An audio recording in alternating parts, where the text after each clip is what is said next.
여러분 안녕하세요. 오늘은 요셉의 식량과 토지 정치 치리법에 대해서 알아보겠습니다. 저번 영상에서는 파라오는 요셉이 꿈을 명쾌하게 해석해주고 그 대비책까지 제시하자 요셉이야말로 명철하고 지혜 있는 인물로 파라오의 꿈에 나타난 7년 풍년과 7년 흉년에 대비할 계획을 실행하고 추진하기에 가장 적합한 인물이라 판단하고 요셉으로 하여금 이집트의 제2인자로서 국사 전반을 치리하도록 세운 것까지 알아보았지요. 오늘 본 영상부터는 이집트의 파라오가 이제 요셉의 이름을 이집트식으로 새로 또 지어주죠. 그 이름의 뜻은 세상의 구원자, 생명의 부양자라는 뜻이죠. 예수 그리스도의 예표라 할 만큼 잘 어울리는 이름을 지어줬네요. 즉 요셉이 이집트의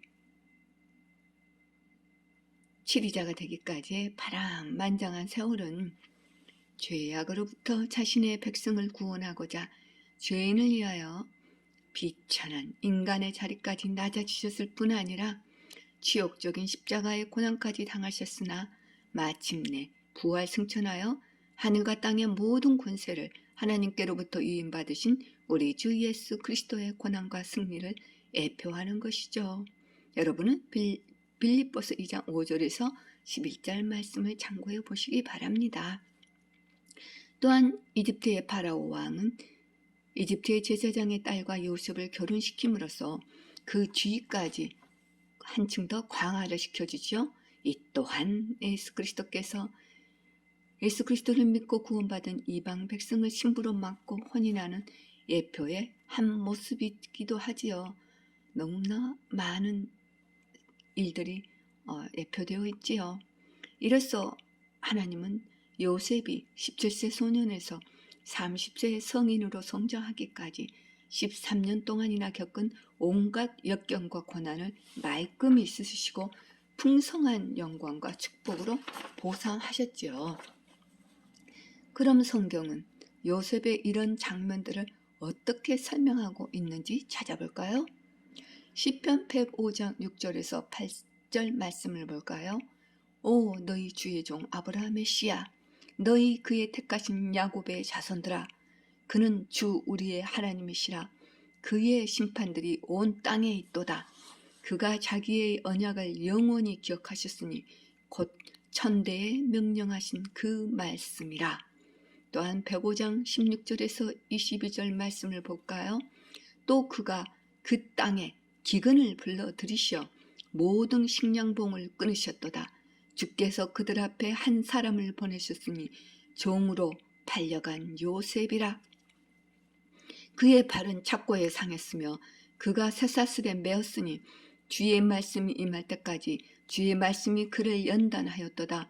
왕이 보내어 그를 풀어주었으니 백성의 통치자가 그를 자유케 하였도다. 왕이 그를 왕의 집의 주와 왕의 모든 소유의 관리자로 삼아 그에게 좋은 대로 왕의 고관들을 제어하며 그의 원로들에게 지혜를 가르치게 하였도다. 쇠사슬에 매어 채찍을 맞으시며 십자가를 지고 가신 예수 그리스도의 모습과도 흡사하지요. 또한 그 뒤에 요셉의 그 모든 과정들도요, 너무나 흡사한 예표들이죠. 이제 요셉에게로 가볼까요? 요셉이 이집트의 온 땅을 시찰하며 7년 풍년 동안 성읍들에 있는 모든 국가의 국고성에다 식량을 비축하여 바다의 모래알처럼 쑥히 쌓아 채우지요. 그리고 7년 흉년이 들기 전에 요셉에게 두 아들이 태어나죠. 요셉은 두 아들의 이름을 히브리어로 마치 자신의 신앙 고백과 같은 뜻을 담아서 이름을 짓지요. 창세기 4장 51절에서 52절 말씀을 보니 요셉이 그의 맏아들의 이름을 므낫세라 불렀으니 그가 말하기를 하나님께서 나로 하여금 나의 모든 고생과 내 아버지 집의 모든 것을 잊게 하셨다 함이며 둘째의 이름을 에프라임이라 하였으니 하나님께서 나로 나의 고난의 땅에서 다산하게 하셨다 함이더라. 이렇게 기록하고 있지요. 드디어 7년 풍년이 끝나고 전 세계적인 7년 흉년이 시작되지요. 이 난국의 시대에 요셉에게 주어진 이런 특별한 재량권은 이집트의 모든 주변 국가의 운명까지 관할할 뿐 아니라 하나님은 인류 멸망을 원하시는 것이 아니라 인류 구원과 보존을 원하시는 대과업을 요셉에게 맡겨서 하나님의 사역을 동행하게 하시는 놀라운 장면들이죠. 그럼 신약에서는 예수 그리스도로 인하여 구원을 받은 그리스도인들을 어떻게 말씀하시는지 찾아볼까요? 베드로전서 2장 9절 말씀을 보니 그러나 너희는 선택받은 세대요 왕 같은 제사장이며 거룩한 민족이요 독특한 백성이니 이는 너희를 어둠에서 불러내어 그의 놀라운 빛으로 들어가게 하신 분의 덕을 너희로 선포하게 하려는 것이다. 와우, 너무나 감사하고 기쁜 말씀이죠. 드디어 기근이 점점 심해져서 이집트 온 땅이 굶어죽을 지경에 일어나 이집트에는 식량이 있었지요. 요셉이 모든 창고문을 열고 이집트인들에게 식량을 팔았으며 주변 국가의 모든 나라들에서도 소문을 듣고 곡식을 사려고 이집트로 들어오지요. 그러는 과정에서 야곱의 아들들이 곡식을 사려고 이집트에 왔다가 우여곡절을 거쳐 요셉과 상봉하게 되고 야곱의 온 식솔들이 이집트로 이주하게 오게 되지요. 그 모든 과정들은 앞전 영상에서 다루었기에 그런 부분은 오늘 영상에서는 통과를 시키겠습니다. 본 영상에서는 요셉의 식량 정치와 토지법을 알아볼까요? 고대 준군동 지역의 매매 형태는 주로 물물 교환의 형태를 하고 있었죠. 즉 물건의 가격이 일정하게 정해진 형태가 아니라 판매자와 구매자 간의 시간을 든 흥정에 따라서 매매 조건이 성립되었으며 그 지불 형태도 돈뿐만이 아니라 여러 가지 물품이나 또 부역의 대가가 지불되었지요. 예로 농부의 집을 지어준 대가로 목수에게 필요한 채소와 곡식이 지불되는 형태 등이죠. 노동력의 대가로 받은 방법이죠. 그런 모습들은 아직도 중동의 여러 도시의 소수의 지역에서도 아직도 이런 물물 교환의 장소로 지정되어 이용되고 있는 곳도 있다고 하네요. 세월이 흐를수록 기근이 점점 심하여 가니 온 땅의 식량이 바닥이 나고 땅들은 시들어가지요.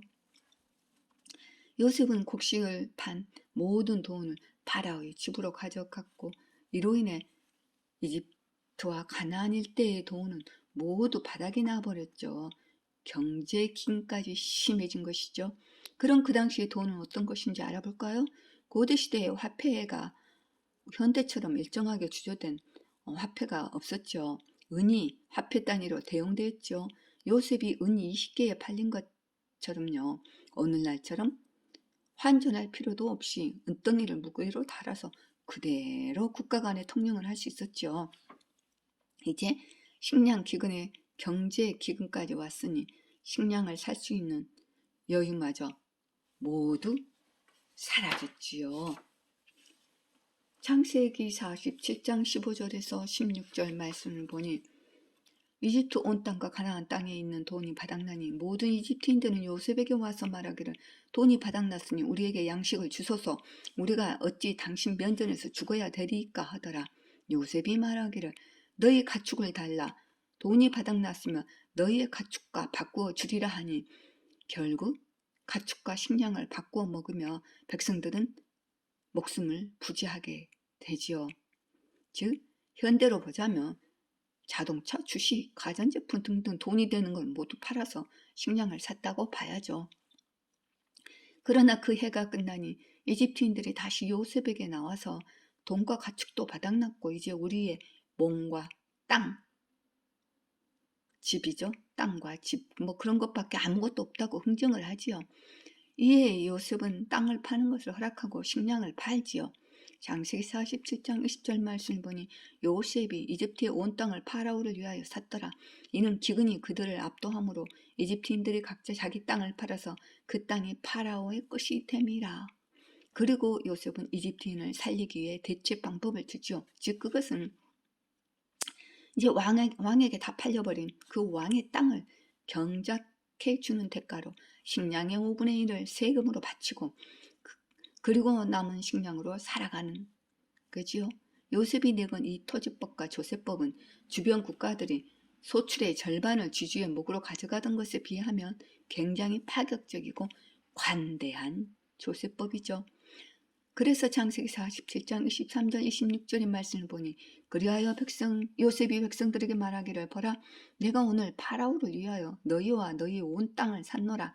자 여기에 너희를 위한 씨앗이 있으니 너희는 그 땅에 뿌릴지니라. 추수 때가 되면 너희는 5분의 1을 파라오에 주고 나머지 네 부분은 너희 것으로 하여 들의 씨앗으로 삼고 너희의 식량과 너희 집안의 식량과 너희 어린 것들의 식량으로 삼으라 하니 그들이 말하기를 당신께서 우리의 생명을 구원하셨으니 우리가 내 주의 목전에서 은혜를 얻고 파라오의 종들이 되겠나이다 하더라.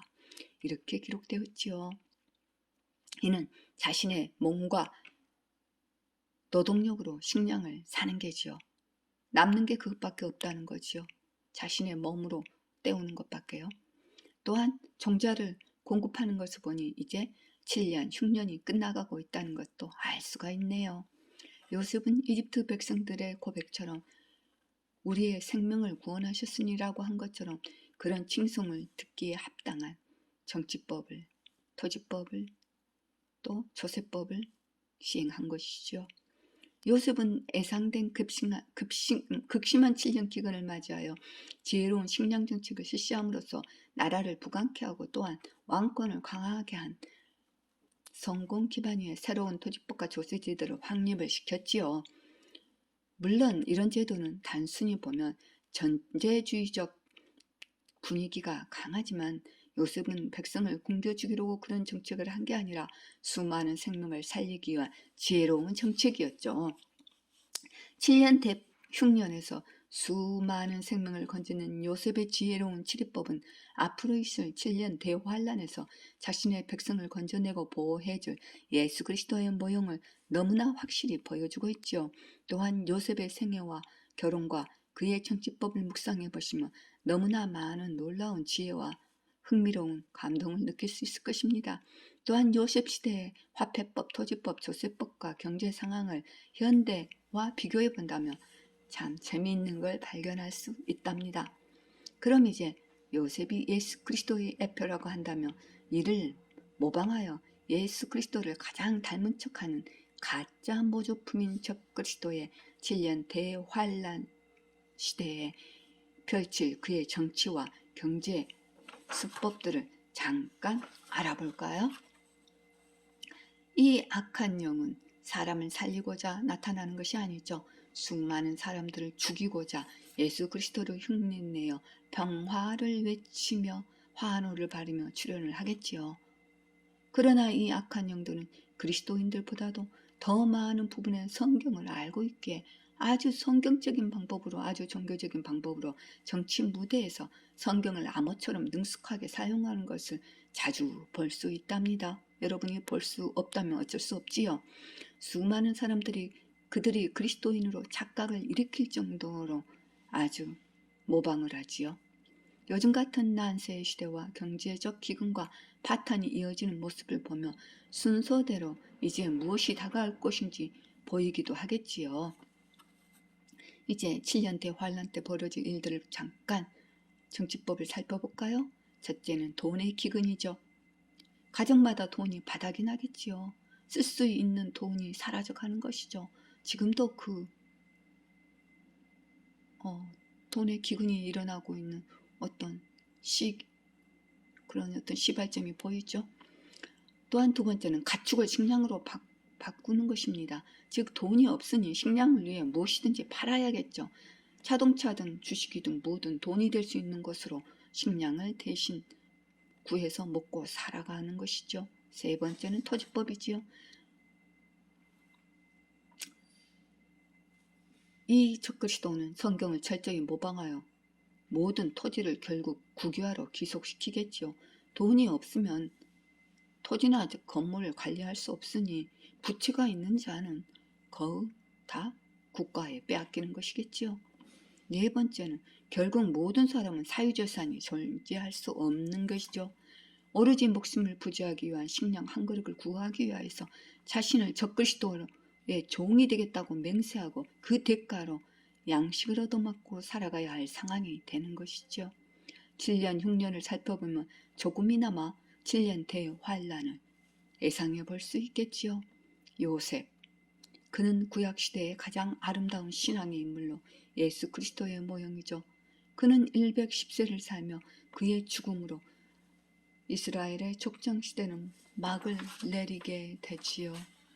창세기 50장 24절에서 26절 말씀 보니 요셉이 그의 형제들에게 말하기를 나는 죽으나 하나님께서 반드시 당신들을 찾아오시고 당신들을 이 땅에서 아브라함과 이삭과 야곱에게 맹세하신 그 땅으로 인도하시리라 하고 요셉이 이스라엘 자손들에게 맹세시켜 말하기를 하나님께서 반드시 너희를 찾아오시리니 너희는 여기서 내 뼈들을 옮겨가야 하리라 하였더라.